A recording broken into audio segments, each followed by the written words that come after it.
कथा। भगवान श्री कृष्ण ने कहा, मेरी भक्ति ज्ञान योग या भक्ति योग द्वारा की जा सकती है। राधे राधे। जैसा मैं तो मैंने तूफान यूट्यूब चैनल पर सबका स्वागत करती हूँ।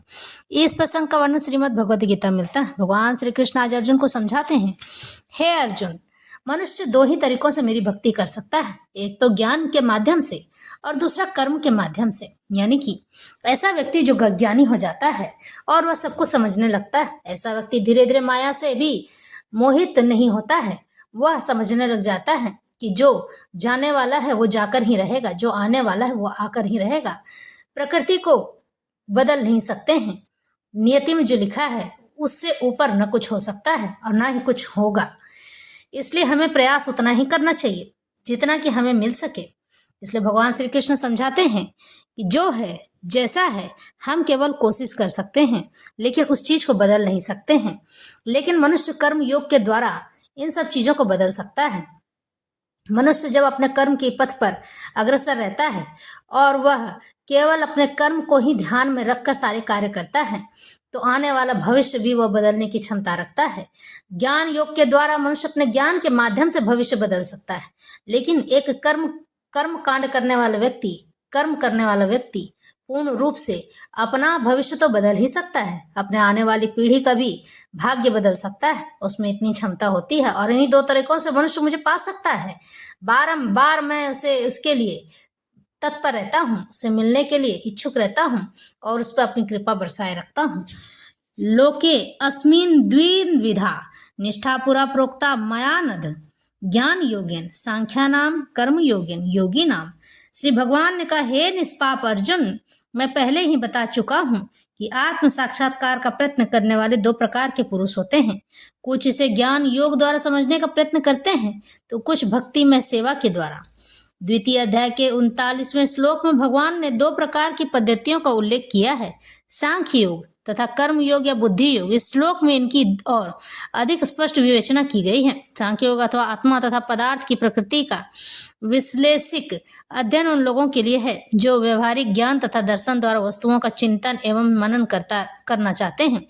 दूसरे प्रकार के लोग कृष्ण भक्ति में कार्य करते हैं, जैसा कि द्वितीय अध्याय के 61वें श्लोक में बताया गया है।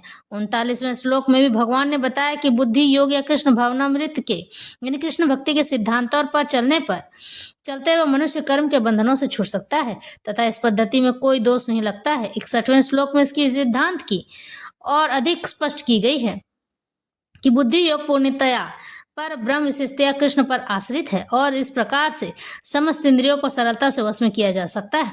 इसलिए दोनों प्रकार की योग धर्म तथा दर्शन के रूप में अन्योन्याश्रित हैं। दर्शन विहीन धर्म मात्र भावुकता या कभी कभी धर्मात्मा और धर्म विहीन दर्शन मानसिक उहापोह है।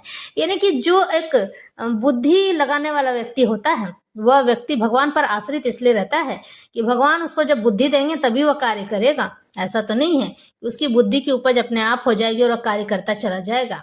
लेकिन ज्ञान एक ऐसा चीज है, जब उससे अर्जन कर लेता है कोई मनुष्य तो उसे ईश्वर की आवश्यकता नहीं होती है। वो अपने ज्ञान के माध्यम से स्वयं ही दूसरों को प्रकाशित करता चला जाता है और यही नहीं, भगवान की ओर, ईश्वर की ओर अग्रसर भी लोगों को करवाता रहता है। वह ईश्वर से मिलाने की क्षमता भी मनुष्य को रखता है, जिसे गुरु कहते हैं। गुरु ही हैं जो ज्ञान दे सकते हैं और भगवान शिव से बड़ा गुरु तो शायद अभी कोई है भी नहीं।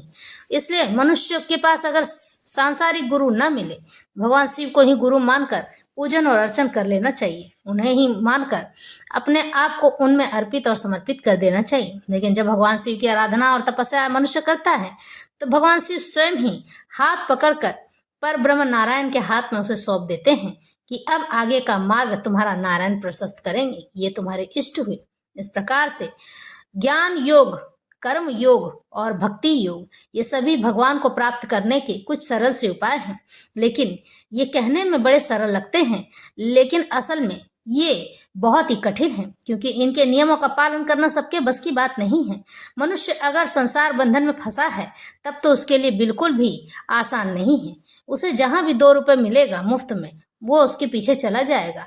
जबकि कर्म योग, ज्ञान योग और भक्ति योग यह कहती है कि किसी भी प्रकार से मुफ्त में दिया हुआ कोई भी चीज मनुष्य को नहीं लेना चाहिए, गाली भी नहीं। इस तरह से मनुष्य अपने जीवन को सुखी बना सकता है। लेकिन नियम और अनुशासन का पालन करना सभी के बस की बात नहीं है। भगवान बस इतना समझाते हैं, कर्म योग, ज्ञान योग और भक्ति योग को ही कर्म योग कहा जाता है। जब मनुष्य इन दो तरीकों से भगवान को प्राप्त करने की इच्छा रखता है तो यह कर्म बन जाता है और यही कर्म योग भगवान तक हमें पहुंचाते हैं। इसलिए भगवान कहते हैं कि सदा सर्वथा मुझ में अपना मन लगाए रखना। अतः दोनों प्रकार के योग धर्म तथा दर्शन के रूप में अन्योन्याश्रित हैं। दर्शन विहीन धर्म मात्र भावुकता या कभी कभी धर्मांधता है और धर्म विहीन दर्शन मानसिक उहापोह है, यानी कि उलझन भरी। अंतिम लक्ष्य तो श्री कृष्ण है, क्योंकि जो दार्शनिक जन परम सत्य की खोज करते हैं वे अंततः कृष्ण भक्ति को प्राप्त होते हैं। इसका भी उल्लेख भगवद गीता में मिलता है। संपूर्ण पद्धति का उद्देश्य परमात्मा के संबंध में अपनी वास्तविक स्थिति को समझ लेना है। इसकी अप्रत्यक्ष पद्धति दार्शनिक चिंतन है, जिसके द्वारा क्रम से कृष्ण भक्ति तक पहुंचा जा सकता है। प्रत्यक्ष पद्धति में कृष्ण भक्ति में ही प्रत्येक वस्तु से अपना संबंध जोड़ना होता है। इन दोनों में से कृष्ण भक्ति का मार्ग श्रेष्ठ है, क्योंकि इससे दार्शनिक पद्धति द्वारा इंद्रियों को विमल नहीं करना होता। कृष्ण भक्ति स्वयं ही शुद्ध करने वाली प्रक्रिया है और भक्ति की प्रत्यक्ष विधि सरल तथा दिव्य होती है। इस तरह से भगवान श्री कृष्ण ज्ञान योग और भक्ति योग सिखा रहे हैं। यह ज्ञान योग और भक्ति योग ही मनुष्य का कर्म योग कहलाता है। ज्यायसी ये चेत कर्मणस्ते मता बुद्धिर जनार्दन तत्किम कर्मणि घोरे मां नियोजयसी केशव। अर्जुन ने कहा, हे जनार्दन, हे केशव, यदि आप बुद्धि को सकाम कर्म से श्रेष्ठ समझते हैं तो फिर आप मुझे इस घोर युद्ध में क्यों लगाना चाहते हैं। श्री भगवान कृष्ण ने पिछले अध्याय में अपने घनिष्ठ मित्र अर्जुन को संसार के शक्ति सागर से उबारने के उद्देश्य से आत्मा के स्वरूप का विशद वर्णन किया है। और आत्म साक्षात्कार यानी कि अपने आप को जानना, तुम्हारी आत्मा कितनी पुरानी है, तुम्हारी आत्मा किस कर्म के लिए इस पृथ्वी पर आई है, तुम्हारी आत्मा को किस चीज की लालसा है, वह क्या करना चाहती है, यह सब जानने को ही आत्म साक्षात्कार कहा जाता है। जिस मार्ग की संस्तुति की है वह है बुद्धि योग। यह कृष्ण भक्ति में कभी कभी कृष्ण भक्ति को भूल से भी जड़ता समझ लिया जाता है। ऐसी भ्रांत धारणा वाला मनुष्य भगवान कृष्ण के नाम जपद्वार पूर्णतः कृष्ण भक्ति होने के लिए प्रायः एकांत स्थान में चला जाता है। किंतु कृष्ण भक्ति दर्शन में प्रशिक्षित हुए बिना एकांत स्थान में कृष्ण नाम जप करना ठीक नहीं। इससे अबोध जनता से केवल सस्ती प्रशंसा प्राप्त हो सकेगी। अर्जुन को भी कृष्ण भक्ति या बुद्धि योग ऐसा लगा मानो वह सक्रिय जीवन से संन्यास लेकर एकांत स्थान में तपस्या का अभ्यास हो। दूसरे शब्दों में वह कृष्ण भक्ति को बहाना बनाकर चातुर्य पूर्वक युद्ध से जो जी छुड़ाना चाहता था, किंतु एक निष्ठ शिष्य होने के नाते उसने यह बात अपने गुरु के समक्ष रखी और कृष्ण से सर्वोत्तम कार्य विधि के विषय में प्रश्न किया। उत्तर में भगवान ने तृतीय अध्याय में कर्म योग अर्थात कृष्ण भक्ति कर्म की विस्तृत व्याख्या की। व्यामिश्रेणेव वाक्यन बुद्धि मोहयसी में तदेकम वद निश्चित्य येन श्रेयो अह मापनुयाम। आपके व्यामिश्रित यानी कि अनेकार्थक अनेक अर्थों वाले कार्य उपदेशों से मेरी बुद्धि मोहित हो गई है, इसलिए कृपा करके निश्चय पूर्वक मुझे बताएं कि इनमें से मेरे लिए सर्वाधिक श्रेष्ठ क्या होगा। जिसमें भगवान फिर आगे कहते हैं कि हे अर्जुन, मुझे तो केवल दो ही तरीकों से पाया जा सकता है, एक ज्ञान योग और दूसरा भक्ति योग।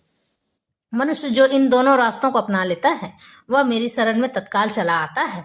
और मैं यही बताना चाहता हूँ कि मुझे पाना कठिन भी है और सरल भी। भक्ति योग यूं ही नहीं मिल जाता है। जब तक मनुष्य मुझे पूर्ण रूप से अपने आप को अर्पित और समर्पित नहीं कर देता है तब तक मैं उसे अपनी भक्ति प्रदान नहीं करता हूँ। लेकिन ज्ञान योग भी ऐसा ही है। जो लोग ज्ञानी बनना चाहते हैं और अहंकारवश ज्ञान का बखान करने लग जाते हैं, मैं उनकी बुद्धि भी हर लेता हूँ और ज्ञान भी हर लेता हूँ। उसके पास वो चीज रहने नहीं देता हूँ ताकि वह अहंकार को छोड़कर केवल और केवल अपने ज्ञान को लेकर मेरी शरण में आए, लोगों को मार्ग दिखाए, लोगों को मुझ तक पहुंचने के लिए तत्पर करे, बाध्य न करे और उन्हें वह समझाए। ईश्वर को पाने के लिए, ईश्वर को समझने के लिए उनके व्यवहार को अपनाना होता है। उनके क्या पसंद है, क्या प्रिय है, क्या अप्रिय है, उस तरह की चीजों को जब आप अपनाने लग जाते हैं तब आप अपने ईश्वर के प्रति आसक्त हो जाते हैं और पूर्ण रूप से अपने आप को उन्हें अर्पित और समर्पित कर देते हैं।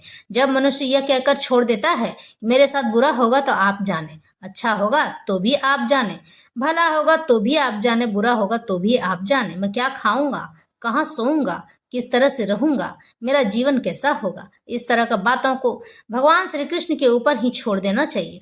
वह सब देख लेते हैं। मनुष्य जब मन में कामना करने लग जाता है तो भगवान की कृपा होने पर वह कामना मनोकामना तुरंत पूर्ण हो जाती है। उसे मंदिर जाकर किसी भी प्रकार से भगवान को भोग लगाकर अलग से कहने की आवश्यकता नहीं पड़ती है, जबकि ऐसा करने पर मनुष्य अपने ही इष्ट से, अपने ही ईश्वर से दूर होता चला जाता है।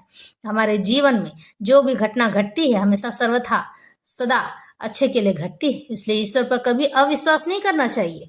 मनुष्य को होना चाहिए कि वह हमेशा ईश्वर पर अपना विश्वास बनाए रखे और जब लोगों को वह शिक्षा प्रदान करे तो यह कहे कि ईश्वर पर हमेशा अपना मन बनाए रखें। प्रेम से कहो राधे।